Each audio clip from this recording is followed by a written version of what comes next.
About that, I want to tell you guys a story. So at the time of the Prophet ﷺ, Aisha radiallahu anha, as you know, was accused of being unchaste.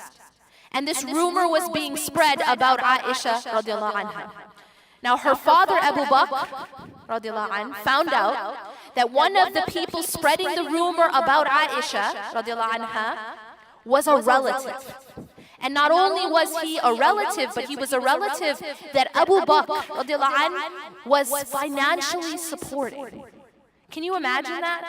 So not only is this a relative who's slandering or helping to spread the slander about your daughter, but it's a relative who you're helping out financially. Can you imagine what our response would be? Well, Abu Bakr didn't go out and seek revenge. He didn't go out and hire a hitman. All he did was stop the financial support. The financial support. Now, what happened when he did that? Allah subhanahu wa ta'ala revealed an ayah in the Quran in which he addresses Abu Bakr radiallahu anhu, وَلْيَعْفُوا وَلْيَصْفَحُوا أَلَا تُحِبُّونَ أَنْ يَغْفِرَ اللَّهُ لَكُمْ. Let them pardon and overlook. Now this, I want to pause for a second. Allah is telling Abu Bakr radiallahu anhu to pardon and overlook with regards to the financial support. With regards to the financial support. Now keep in mind, this isn't about allowing this man to continue to abuse, because Aisha radiallahu anha was proven innocent. But now it was about the financial support, the forgiveness in his heart. And he says to him, Allah says, let them pardon and overlook. Now this is where we usually would say, why should I? Why? This person doesn't deserve my forgiveness. This person didn't come and apologize and try to make up for it. Look at the next part of the ayah. Allah says, أَلَا تُحِبُّونَ أَنْ يَغْفِرَ اللَّهُ لَكُمْ. Do you not love for Allah to forgive you? And therein is the point. Allah subhanahu wa ta'ala is teaching us a very important principle here. And that is that how I treat others becomes a reflection of how Allah treats me. I'm going to repeat that because it's so important. How I treat others is a reflection of how Allah will treat me. And so the point here, Allah wasn't saying forgive him, pardon, forgive, because he's really, really sorry. He didn't say pardon and forgive because he apologized. He took the man out of the equation, Allah. Allah is not talking about the man right now. He's saying, أَلَا تُحِبُّونَ أَنْ يَغْفِرَ اللَّهُ لَكُمْ. So now, this transaction is not between Abu Bakr radiallahu anh and the one who hurt him. This transaction is between Abu Bakr radiallahu anh and Allah subhanahu wa ta'ala. And that is the point. It shifts the focus of how we treat people. Because when we're treating people, we're doing it for Allah. And not only are we doing it for the sake of Allah, there's another step further here. And that is that you treat people. You know the golden rule, what is it?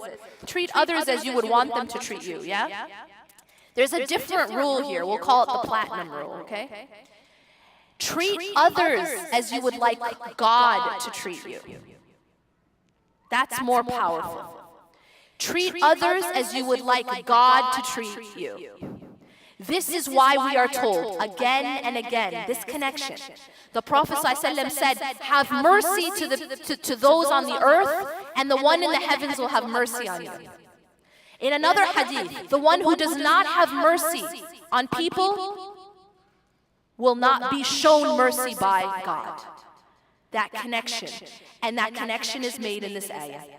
أَلَا تُحِبُّونَ أَنْ يَغْفِرَ اللَّهُ لَكُمْ. Do you not love for Allah to forgive you?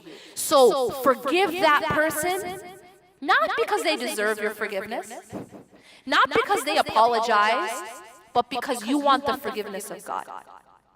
And this is the transaction that Allah makes with us. When we are merciful to others, when we forgive others, we get the mercy and forgiveness of Allah subhanahu wa ta'ala. That is a transaction better than any other transaction. You know what it's like? It's like, how many of you guys ever shop Black Friday deals? Come on now, don't lie. Exactly, right? Black Friday is when you get the deals, right? There are people who will stand outside in the freezing cold, right? Outside Best Buy, they'll camp just to save a few $100s. That's how we are, right? Now it's earlier and earlier. You go do PM at the mall and tawaf at the mall in the middle of the night, right? This is the time when we won't even pray tahajjud, but we're at the mall. God bless us. We love a good deal. That's the point. This is basic human psychology.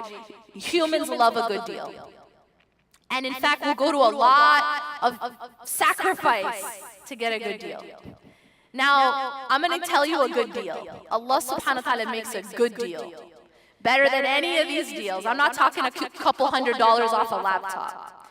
This is Allah saying, you forgive this person, I'll give you something priceless. You get it? It's not $100, $300. It's not $700. It's not $7,000. It's Allah saying that if you forgive this person, I'll give you my forgiveness. And the forgiveness of Allah has no price tag. It's priceless. In fact, the Prophet ﷺ said that no person will enter paradise by their deeds alone. No one will enter paradise by their actions alone. And the companions asked him, even you, O Rasulullah? And he said, even me, except that Allah has mercy on me. So I think it's fair to say we're all in desperate need of the mercy of God, yeah? You think it's fair? It's fair to say. Allah is saying that if you do this small thing of forgiving this person, then I will forgive you. أَلَا تُحِبُّونَ أَنْ يَغْفِرَ اللَّهُ لَكُمْ. Now, here's the other thing I want to point out. If you are the type of person who is very harsh with people, if you're the type of person who refuses to forgive, then you should be a little scared. And the reason for that is, what was the platinum rule? Treat others as you want God to treat you. Do you guys get it? When you are harsh with others, when you refuse to forgive others, you are asking God to be that way with you. And that's very, very frightening.